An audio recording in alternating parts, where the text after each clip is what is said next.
गोष्ट फार सोपी आहे. इंग्रजांच्या येण्याच्या आधी किंवा इंग्रज आल्यावरही पहिल्या ज्या शाळा होत्या त्या फक्त संस्कृत आणि फारसी मध्ये होत्या. फारसी त्याच्यामध्ये अरबीचा थोडासा अरबी उर्दू ज्यातून निघाली ती फारसी होती, जिथून बाबासाहेबांनी शिक्षण घेतलं. दोनच प्रकारच्या शाळा भारतात होत्या.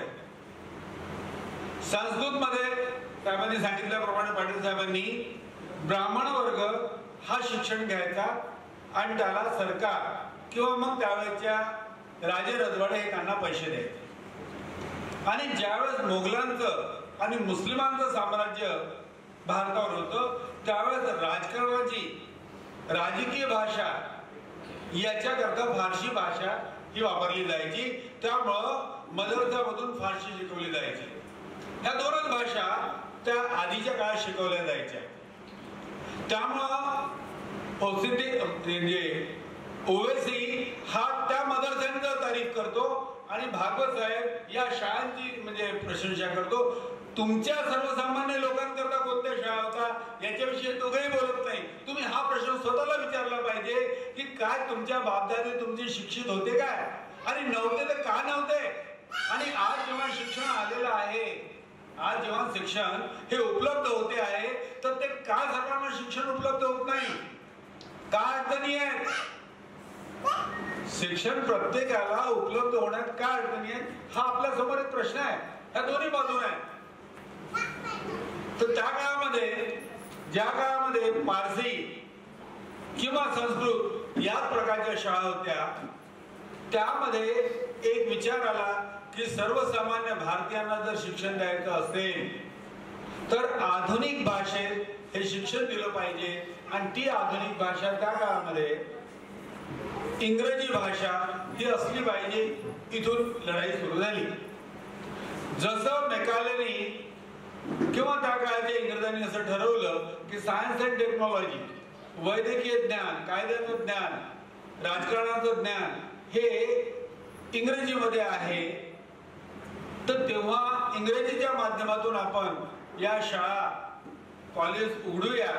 त्याला कसून विरोध झाला आणि दोन वर्ग पडले, ब्राह्मण आणि ब्राह्मण समर्थक इंग्रज. फक्त ब्राह्मणच नव्हे ते इंग्रज सुद्धा यांनी म्हटलं की नाही संस्कृत भाषेमध्ये शिकवलं गेलं पाहिजे. दुसरा वर्ग असा होता की ज्यांनी म्हटलं की नाही जर संस्कृत मध्ये शिकवाल उपयोग होणार नाही, इंग्रजीतून शिकवा.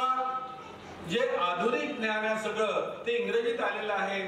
त्यामुळं हा भारतीय माणूस हा जगात कुठेतरी आपलं स्थान निर्माण करू शकेल आणि हा जगाच्या बरोबर आधुनिकते करता जाईल. आणि प्रचंड लढाई झाली. ती लढाई कोणी बोलत नाही, आपल्याकडे सांगत नाही. आपल्या इकडे शाळेमध्ये जर समजा एखाद्या शिक्षण परिसंवाद असला तर पहिल्यातून त्याची सुरुवात अशी होते की मकालेनी एक नवीन शिक्षण पद्धती लागू केली आणि त्या शिक्षण पद्धतीचा उद्दिष्ट हे फक्त बाबूगिरी बनवणं, क्लर्क बनवणं आणि राजकारण चालवण्याकरता, इंग्रजांना राजकारण चालवण्याकरता काही विशिष्ट प्रकारचे बाबू तयार करावे हेच आपल्याला सांगितले जाते. पण याच्याविषयी कोणी बोलत नाही.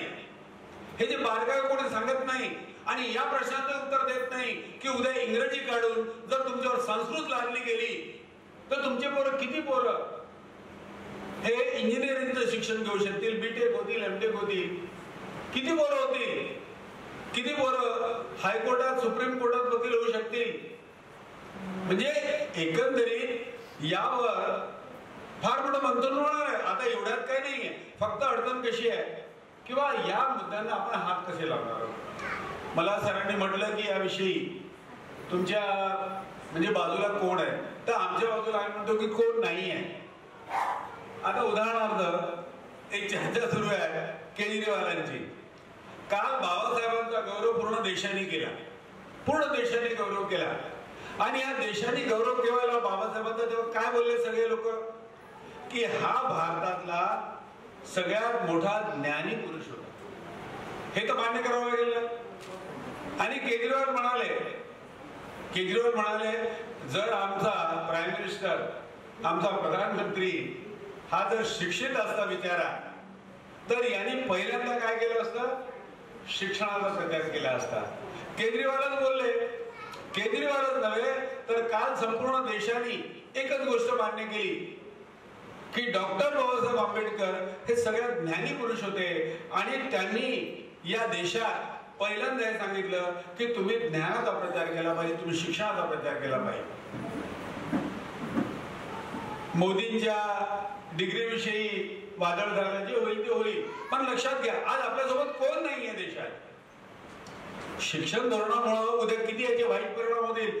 सरळ त्या दिवशी केजरीवाल म्हणाले की जर समजा प्राईम मिनिस्टर हे शिक्षित असते तर त्यांनी सिसोदियाला जेलमध्ये बंद नसतं केलं.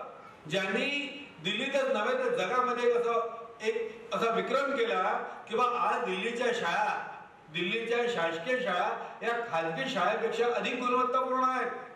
लोक खाजगी शाळेच्या ऐवजी शासकीय शाळेमध्ये आपल्या मुलांना दाखल करतायत आणि त्या सिसोदियाला मोदींनी जेलमध्ये टाकलं. जर समजा हा शिकलेला असता तर या मोदींनी सिसोदियाला म्हटलं की ज्या सिसोदिया पूर्ण देशातल्या शाळा ठीक कर. बोलले ना असं केजरीवाल. आज तुमच्यासोबत कोण नाहीये. ज्यांना ज्यांना उद्या भारताची चिंता आहे, मग तो कोणत्या जातीचा असो, कोणत्याही धर्माचा असो, फक्त शेड्यूल कास्टच्या शिक्षणापुरता हा मुद्दा नाही आहे, हा पूर्ण देशाचा मुद्दा आहे. उद्या संस्कृत लादली गेली तर त्याचा फायदा किती लोकांना होईल, बहुजन समाजाला होईल का, हा एक साधा आणि सोपा प्रश्न आहे. उद्या जर संस्कृत लादली गेली तर सायन्स अँड टेक्नॉलॉजी मध्ये आज भारताने जी प्रगती केली, आज आपण स्पेस मध्ये गेलो, ती कायम राहील का. आज एवढ्या मोठ्या प्रमाणात इंजिनियर्स डॉक्टर्स आपल्यात होत आहेत, ते होतील का. असू द्या. एकंदरीत पाटील साहेबांनी काही मुद्दे जे मांडले त्यामुळे मला असं वाटलं की ही जी ओबीसीची जी आता ओबीसी विषयी आपल्याला कधी बोलता येईल, पण ओबीसी असो की भागवत असो, भारतीयांच्या शिक्षणाविषयी बोलणारे फार कमी आहेत आणि बाकी आपापल्या जातीच्या धर्माच्या शिक्षणाविषयी बोलणारे मंडळी खूप आहेत.